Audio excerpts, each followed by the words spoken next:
எங்கள் வாழும் எங்கள் வளமும் மங்காத தமிழ் சங்கே முழங்கு. தமிழே உன்னை வணங்குகிறேன், என் உரையை தொடங்குகிறேன். கூத்தன் இருந்தான், குரல் அரசன் இருந்தான், கவிஞர் இருந்தான், வயதான தமிழ் பாட்டி அவை இருந்தான்.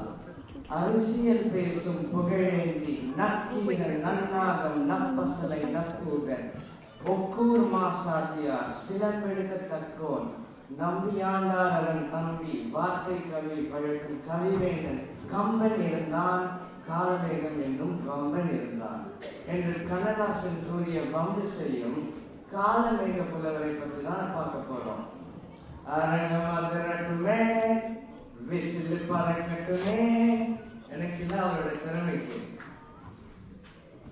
முந்தா நேற்று கமல்ஹாசன் ராஜ்யசபா பார்லிமெண்ட்ல போய் சொல்லியிருக்காரு, வீழ வளமுடன் தமிழ் என்றும் நலமுடன், தமிழ் என்றும் பிச்சை எடுக்காது. டெல்லி பாராளுமன்றத்தில் போய் இப்படி சொல்றதுக்கு நம்ம தமிழ் புலவர்கள் தான் காரணம். நம்ம காலமேக புலவருக்கு இன்ட்ரடக்ஷன்லாம் தேவையில்லை. அவரோட 2 பாட்டை ஃபர்ஸ்ட் முதல்ல சொல்லுறேன். காவரிசை பாடல். காக்கை காயா கூகை, கூகை காயா காக்கை, கோக்குக்கு காக்கைக்கு கொக்கொக்க கை கைக்கு, காக்கைக்கு கை கை கால். புரியல? இருங்க விளக்க சொல்றேன். காக்கையால் ஆந்தை, கூகை ஆந்திலே இரவில் வெல்ல முடியாது, கூகையால் காக்கையை பகலில் வெல்ல முடியாது. அதுபோல் ஒரு அரசன், அது போலவும் அடுத்த வரி கோக்குக்கு காக்கைக்கு கொக்கொக்க. ஔவையார் அவங்க சொல்லியிருப்பாங்க, சூர்யா கூட ஒரு படத்துல சொல்லுவாங்க, ஓடு மீன் ஓட உருமீன் வருமலமாம் வாடி இருக்குமாம் கொக்கை. அந்த கொக்கை போலவும் காக்கை ஆந்தை போலவும் அவர் அந்த அரசனுக்கு எதிரே காக்க தக்க சமயம் வரும் வரை காத்திருக்க வேண்டும். அப்படி காக்காவிட்டால் மக்களை காப்பாற்ற முடியாது. அதனால நம்ம எல்லாரும் ஒரு நல்ல தலைவன் அல்லது தகுந்த தலைவன் அல்லது தளபதியை தேர்ந்தெடுக்க வேண்டும்.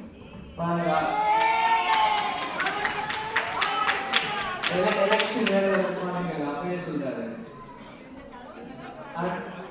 அடுத்தது தகர வரிசை பாடல். தத்தி தா தூதுதி, தாதூதி தத்துதி, துத்தி துறைவி துறைவத்தா தூதுதி, தித்தித்த தித்தித்த தாது, தித்தித்த தெத்தாதோ தித்தித்த தார். ஏதோ புரியாத பாஷையில திட்டம் நினைச்சிட்டாங்க. இப்ப விளக்க சொல்றாங்க. தத்தி தாவி ஒரு கோவிலுக்கு போய் அதனுடைய மண்டை குடிக்கிறார், இது தேனை குடிக்கிறார். இன்னொரு கோவிலுக்கு போய் அதனுடைய தேனை குடிக்கிறார். துத்தி துத்தி சத்தம் எழுப்பி போறார். மீதி இருக்க எல்லா பூவிலிருந்தும் அதனுடைய தேனை குடிக்கிற. இப்ப நீ இந்த எல்லா பூவிலிருந்தும் தேனை குடிச்சல, எந்த பூவில தேன் ரொம்ப இனிச்சுது அப்படின்னு காலமேக புலவர் ஒரு மண்டை கேட்கிற மாதிரி பாடாச்சிருக்காரு. தத்துன பக்கைய வெறும் 6-7 வார்த்தையை வச்சுட்டு ஒரு தனி பாடல் எழுதியிருக்காரு. பாருங்க நம்ம ஆளோட திறமை. சரி, இப்ப நமக்கு தெரிந்த புலவர்கள் பாரதியார், பாரதிதாசன், ஔவையார், திருவள்ளுவர், இவங்களுக்கெல்லாம் ஒரு சிறப்பு இருக்கு, நம்ம எல்லாருக்கும் தெரிகிற முறை. ஆனா இவரை கொஞ்சம் வித்தியாசமா பாடுவார் பாட்டை. இதை நீயா நானால கொஞ்சம் வருஷத்துக்கு முன்னாடி ட்ரெண்டிங்ல போட்டு வச்சாங்க. பாருங்க யூடியூப்ல எவ்வளவு நல்ல விஷயம் இருக்குன்னு. எங்க வீட்டுல போனை தொட்ட நீ கெட்ட அப்படின்லாம் திட்டு வைக்கிறாங்க. சரி, இவரை பத்தி இன்னும் கொஞ்சம் விளக்கமா பார்க்கலாம். இவருடைய பெயர் பரதன். இவருடைய ஊர் கும்பகோணம் பக்கத்துல. இவர் 14வது 15ஆம் நூற்றாண்டுல வாழ்ந்திருக்காரு. இவருடைய பெயருக்கு 403 பாடல்கள் உள்ளது. ஸ்லேடை பாடல். ஸ்லேடை பாடல்னா ரெட்டர மொழி பாடல். ஒரு பாடலுக்கு 2 அர்த்தங்கள் வரும். அதுல இருக்கிற திறமை ரொம்ப அதிகம். உங்களுக்கு திட்ட வரைக்கும் பாட்டு பாடுவாரு, திட்டாத மாதிரி பாடுவாரு. இதுக்கு உங்க எல்லாருக்கும் தெரிஞ்ச மாதிரி ஒரு எடுத்துக்காட்டு காமிக்கணும்னா 23ஆம் புலிகேசி பார்த்துருக்கீங்கல்ல, அதுல பாலபத்திர ஓனாண்டின்னு ஒரு புலவர் வருவான். நம்ம வடிவேல் அந்த ராஜா கலாய்க்க மாதிரி நிறைய பாடுவான். மன்னா நீ ஒரு மாமா முக்காரி, முடிச்சு வைக்கி, புண்ணாக்கு, அண்டங்காக்கா அப்படிலாம் திட்டிட்டு போயிடுவான். அப்புறம் அரசர் வடிவேல் வந்து கேட்பாரு, ஏன் இப்படியெல்லாம் ஒரு அரசனை பாடுவேன்னு கேட்டா அவர் அவரு அந்த திட்ட எல்லா வரிகளுக்கும் வேற வேற அர்த்தம் சொன்னாரு.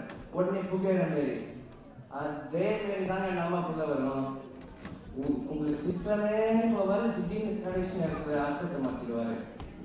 இதுக்கு அவங்க எடுத்துக்காட்டு காட்டணும்னா, பொதுவாகவே நம்ம எல்லாருக்கும் பசிக்கிற நேரத்துல சாப்பாடு வாங்கினா கொஞ்சம் கோவம் வந்துடும். எங்க வீட்டுலலாம் நான் வந்து எங்க அம்மா சோறு போட லேட் பண்றாங்கன்னா சோறு போடுறதுக்கு விடிஞ்சிடும் அப்படின்னு சொன்னேன். சேம்ல நமக்குள்ள இருக்கு. பசி நேரத்துல நாகப்பட்டினம் போயிருக்காரு. அங்க ஒரு சத்திரத்துல போய், அதாவது சாப்பாடு இருக்கிற இடையில போய் சாப்பிட வெயிட் பண்ணாரு. வரவே தெரியல. அதனால நாமளா இருந்தா இன்ஸ்டாகிராம், ட்விட்டர், ஃபேஸ்புக் அதுலலாம் 1 ஸ்டார் 2 ஸ்டார் போட்டு விட்டுருவோம். ரொம்ப லேட் ஆயிடுச்சு. அந்த காலத்துல அதுவும் இல்லை. இவர் புலவர் வேற. அதனால ஒரு பாட்டு எழுதிட்டாரு. கத்துக்கடல் சூழ்நாகை காத்தாந்தன் சத்திரத்தில் அத்தமைக்கும் போது அரிசி வரும், குத்தி உலையிட ஊரடங்கும் ஓரகப்பை அன்னம் இணையிட வெள்ளி ஏற்றும். இந்த கத்துக்கடல் சூழ் இந்த நாகப்பட்டினத்துல காத்தான் சத்திரத்துல சூரியன் உதிக்கும் போது கூட அரிசி வராது. குத்தி குத்தி தான் அந்த காலத்துல அரிசி எடுப்பாங்க போல. அப்படி குத்தி குத்தி எடுக்கிறதுக்குள்ள ஊரே போய் தூங்கிடும். இவங்க அந்த ஒரு கரண்டி அரிசி இலையில போடுறதுக்குள்ள திருப்பி சூரியனே அஸ்தமிச்சிடும், எழுதுறோம். அந்த மாதிரி போராட எழுதிட்டாரு. அப்புறம் அந்த காத்தான் அந்த கடைக்காரன் வந்து இவர்கிட்ட, என்னப்பா இப்படி பண்ணீங்களேப்பா, நாங்களே அன்னதானம் தானே பண்றோம், கொஞ்சம் பாட்டை மாற்றி எழுதுறீங்களா அப்படின்னு கேட்டாரு. இவர் வந்து நானே மாற்றணும், அர்த்தத்தை வேணா மாற்றுறேன் அப்படின்னு சொல்லி திடீர்னு அஸ்தமிக்கும் போது கூட அரிசி வரும் அப்படின்னு மாற்றிட்டாரு. குத்தி குத்தி உலையிலே இப்படி சாப்பாடு போடுறதுக்கு ஊரே திருப்பியும் அப்படியே திருப்தியா அடைஞ்சிருமா. அவங்க ஒரு கரண்டி இலையில வைக்கும் போது வெளியே எழுந்துருமா. அந்த மாதிரி மாத்திட்டாரு. இவர் என்ன பண்றாருன்னே புரியல. இவர் நகைச்சுவையும் நிறைய சொல்லுவாரு. ஒரு நாள் மோர்காரம்மா கிட்ட மோர் வாங்கும் போது அந்த மோர் வந்து தண்ணி மேல இருந்துச்சு போல. நாமளா இருந்தா வாங்கிட்டு கிளம்பிருப்போம். இவர் ஆனா அங்கேயும் உட்கார்ந்து ஒரு பாட்டு எழுதிட்டாரு. கார் என்று பெயர் படைத்தாய் ககன துரும்போது, நீர் என்று பெயர் படைத்தாய் நெடுந்தரையில் வந்ததற்பின், வாரென்று முன்சுமையா ஆட்சி எடுக்கை வந்ததற்பின், மோர் என்று பெயர் படைத்தாய் முப்பேரும் பெற்றாயே. மேல வானத்துல இருக்கும்போது கார்னு பெயர் படைச்ச, பூமிக்கு வந்த உடனே நீர்னு பெயர் படைச்ச, உன் கைக்கு வந்த உடனே மோர்னு பெயர் படைச்ச, முப்பேரும் பெற்றாயே. அந்த மாதிரி ஒரு பாடல் எழுதினாரு. அந்த ஆட்சியை ஆட்சி விட்டாரு. இந்த மாதிரி ஆட்சியை மட்டும் இல்ல, கடவுளையும் கலைப்பாரு. ஒரு சிவன், அவர் வந்து வைணவர். ஒரு நாள் வந்து சிவபக்தர் ஆயிட்டாரு. சரி, நம்ம இன்னொரு நாள் அவர் வந்து திரும்பி பெருமாள் கோயிலுக்கு போனாரு. அங்க இருந்த வைணவர்கள்லாம், நீதான் சிவபக்தன் ஆயிட்டே, இங்க உனக்கு என்ன வேலை அப்படின்னு கேட்டபோது திடீர்னு சிவனை விட விஷ்ணு தான் பெருசு அப்படின்னு சொல்றாரு. என்னடா, ஓ சரி ஒத்துக்கியா, வா உள்ளவா அப்படின்னு கூட்டும் போது, ஆனா இவங்க 2 பேரையோட நான் தான் பெருசு அப்படின்னு சொல்றாரு. அப்பாடா, அதான் பார்த்தேன் எங்கடா ட்விஸ்ட். ஏன் அப்படின்னு கேட்கும்போது இவர் சொன்னாரு, சிவனுக்கு வந்து சிவபெருமானுக்கு வந்து பிறப்பும் இல்லை இறப்பும் இல்லை, அப்படியே தான் இருக்காரு. ஆனா விஷ்ணுக்கு பெருமாளுக்கு வந்து 10 பிறவி உண்டு. அதனால சிவனை விட விஷ்ணு தான் பெருசு. ஆனா எனக்கு ஒரு என்னோட பிறகுலாம் எண்ணவே முடியாது. நான் பாவம் செஞ்சு செஞ்சு திரும்பி பறந்துட்டே இருப்பேன். அதனால எனக்கு தான் பிறவி அதிகம் 2 பேரோட அப்படின்னு சொல்றாரு. சிவனை கூட நிறைய இன்னொரு டைம் வந்து அரக்கனான்னு கூப்பிட்டுருக்காரு. ஒரு கண்ணு வந்து தமயந்திக்கு போயிடுச்சான், இன்னொரு கண்ணு வந்து இன்னொருத்தவங்க போயிடுச்சான். அதனால நெத்தில இருக்க ஒரு அரக்கன் மட்டும்தானா ஆகுது. சிவனும் விட்டு வைக்கல, கிருஷ்ணாரா இல்ல புகழாரானே தெரியல. அப்புறம் திருமலை ராயன்னு ஒரு ஊருக்கு போயிருக்காரு. அந்த ஊர்ல ஒரு அடிமந்தர் கவின்னு ஒருத்தர் வந்து பல்லாக்கு தூக்கி போகும்போது இவர் வந்து எல்லாருமே பராக் பராக்னு சொல்றாரு. கேட்ட பராக் அந்த மாதிரி பராக் பராக்னு சொன்னாங்க. இவர் மட்டும் சொல்லவே இல்லை. ஏன்பா ஒரு நல்ல புலவராச்சு, ஏன் அவர்கிட்ட பராக் பராக்னு சொல்றாரு? நான் ஏன் பராக்னு சொல்றோம்? அது என்ன அடிமந்தர் கவி? அதான் என் வீட்டுல 5 டப்பால இருக்கேப்பா, காத்து சரக்கு காரமே இருக்காது அப்படின்னு சொல்றாரு. இந்த அந்த ஊர் ராஜாக்கு பிடிக்கல போல. அதனால அவர் வந்து அரசவையில அந்த படைப்பாளி சீன்ல ஒரு சீன்ல நீலாம்பரை படையப்பாக்கு சேரை கொடுக்காம நிக்க வச்சிருப்பாங்கல்ல, அந்த சீன் மாதிரி இவருக்கு சேரை கொடுக்கல, நிக்க வச்சுட்டாரு. அப்போ ஒரு பாட்டு எழுதினாராம் சரஸ்வதி தேவிக்கு. அந்த பாட்டு அந்த அரசனோட அரியாசனமே இவருக்கு வந்துருச்சான். அப்படி ஒரு பாட்டா. அப்புறம் அந்த ஊர்ல அந்த நிறைய போட்டி வச்சாங்க. அதுல எல்லாருமே இவரு தான் ஜெயிச்சாரா. ஆனா அந்த அரசர் வந்து இவருக்கு பரிசை கொடுக்கல. அதனால இவர் வந்து கோபத்துல ஒரு அறப்பாடல் எழுதிட்டாராம். அறன்னா தமிழ்ல தர்மம் தான் இருக்கும். அந்த அறப்பாடல் அந்த ஊரே கீழே பழிச்சான்.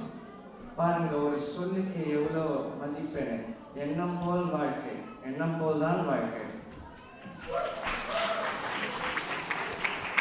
கடைசி ரொம்ப நேரம் உங்களை கேட்க வச்சுதான் நினைக்கிறேன். இப்போ கடைசியாக ஒரே பாடல் மட்டும் சொல்லி போயிடுறேன். இது வந்து ஒரு பாதி பாடல் வீட்டில் விடுகிறது. பூனைக்கு 6 கால், புல்லினத்துக்கு 9 கால், ஆணைக்கு கால் 17, மானேக்கே முண்டகத்தின் மீது முழு நீளம், பூத்ததொன்று கண்டதொன்று கேட்டதில்லை காண். பூனைக்கு எப்படி 6 கால் வரும் அப்படின்னா கேட்குறீங்க. அது பூனைக்கு இல்லை, பூவை நக்குகின்ற வண்டுக்கு 6 கால்.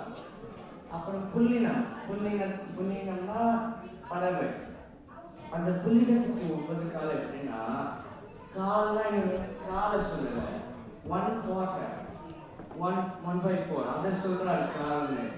அந்த 9 கால் 1/4 × 9 அப்படின்னு சொல்லி கால்குலேட்டர் போட்டு பாருங்க. 2 கால் 2.5 அதனால சொன்னாரு புல்லினத்துக்கு 2 கால். பறவைக்கு 2 கால் தானே இருக்கும், புல்லினத்துக்கு 2 கால். சரி, அது ரைட்டு. யானைக்கு எப்படி 17 கால் வரும்? அதே மாதிரி ஒரு காலை 17 × 70 பண்ணீங்கன்னா உங்களுக்கு 4 கால் வரும். யானைக்கு எத்தனை கால்? 4 கால். 4 கால் யானைக்கு அப்படின்னு சொல்றாரு.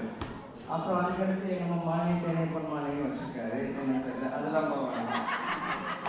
அதான் பாருங்க, கணக்கையும் கவிதையும் எப்படி சேர்த்து வச்சிருக்காங்க.